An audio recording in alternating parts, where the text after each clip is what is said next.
we're back again. And the big question of the day is, of course, why podcast? Why do you want to get your message out there? Why not just... There's plenty of social media. There's plenty of text you can do, and why use podcasting where people can hear your voice? And the big reason is because people can hear your voice. When you type something in, it's there. It's left up to interpretation. It's there's a dimension that's missing, and that's why you may want to choose podcasting to get your message out there. Because when people hear your voice, they can align with something. It's like there's more to the words when you hear a voice. There's gesturing. There's things that happen when you hear a voice. So that's why you want to podcast. Now, along with that, I'm not telling you not to just jump right into it and go for it, but there's things that you did to really make a podcast speak to an audience. There's things that you will need to learn along the way. How to use a microphone correctly. Things like that. Maybe some public speaking. And I'm not just saying public speaking because you got to get rid of the ums, the ahs, all those sort of things. What you need to do is learn how to use those things, those quirks to your voice, so that they now become entertaining and help get your point across. There is a cadence that you need to develop to your voice. Okay, so why not video? Well, podcasting, when it's just sound, has an actual advantage over video. And for the same reasons, podcasting may actually have a disadvantage to video.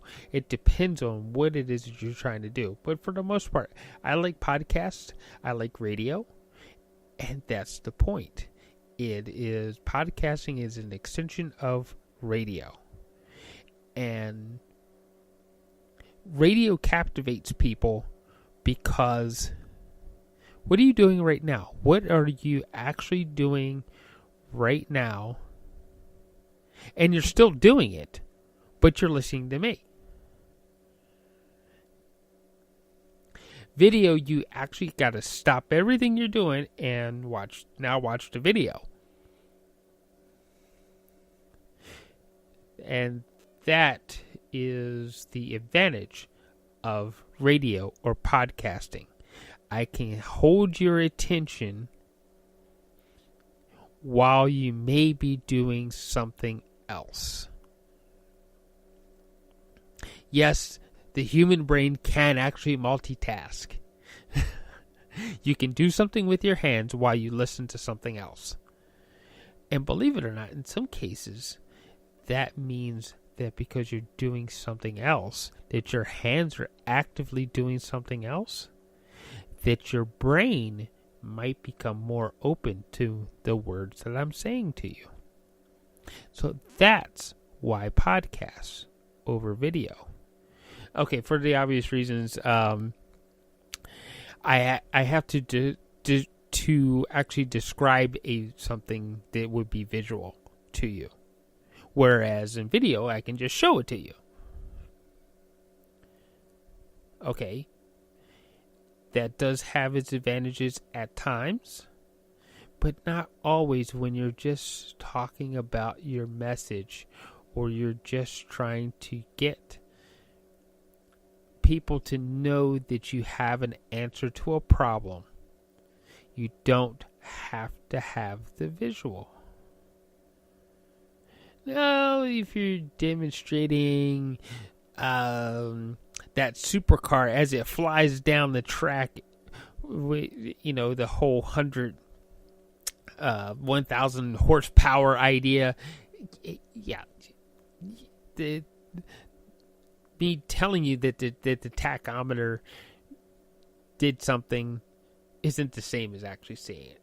There are some cases, yes. But if I'm just trying to hold your attention, to get you your message, or to inform you of something,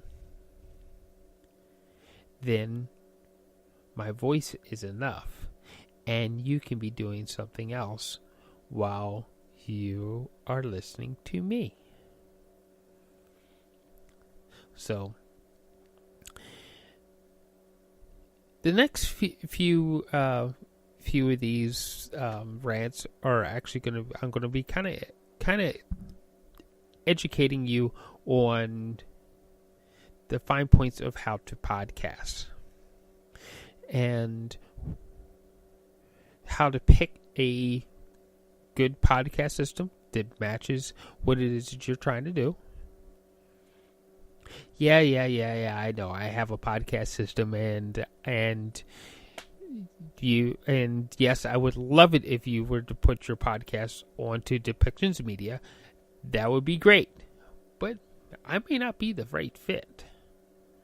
Depictions Media may not be the fit for you, even though we help get everything that you need to get it to your Facebook page, your Twitter page, get it to YouTube for you, and make it so that you have easy access to links and everything so that you can even blog about it. And we have a blog that you can actually have a column on that you can actually put your podcast back up to that. And yes, we make the whole production easy for you, but we may not be the fit. You gotta find who has the right fit for your podcast. Okay, so that would be step one, and it all comes down to audience.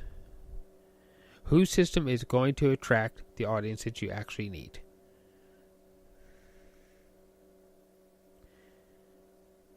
Now, I'm going to advise that while you're starting this whole thing up, that you also sit and talk to a media relations person or a PR person, public relations, or maybe go back to your marketing strategist. They might actually be able to help you figure all that out. So you know exactly who your audience is, where they are, and make sure that the system that you use is going to be found by your audience that you're trying to seek.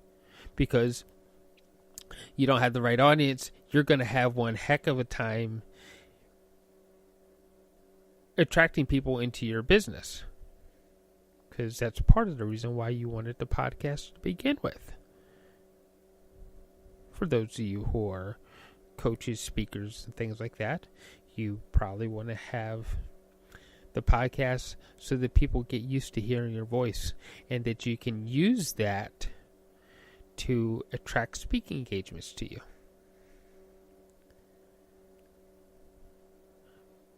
Also proves that you have an audience, that maybe you can help the event provider fill a room just by, hey, we're going to have this person there. So, step one is, of course, figuring out your audience. And once you figure out your audience, then we can actually really sit down and get to work on other things that make a podcast really cool, because we need to know what your audience looks like first in order to build the rest of it around you. So, audience first. Remember that. No matter what you do in business or what you do to get your message across, audience first. Okay, so that's it for today. Start thinking about who your audience is and tune in tomorrow. And I might have another little tidbit for you. Or I think we might actually have a conversation that I recorded with a young lady named Kara Derringer. I will talk to you later. Bye for now.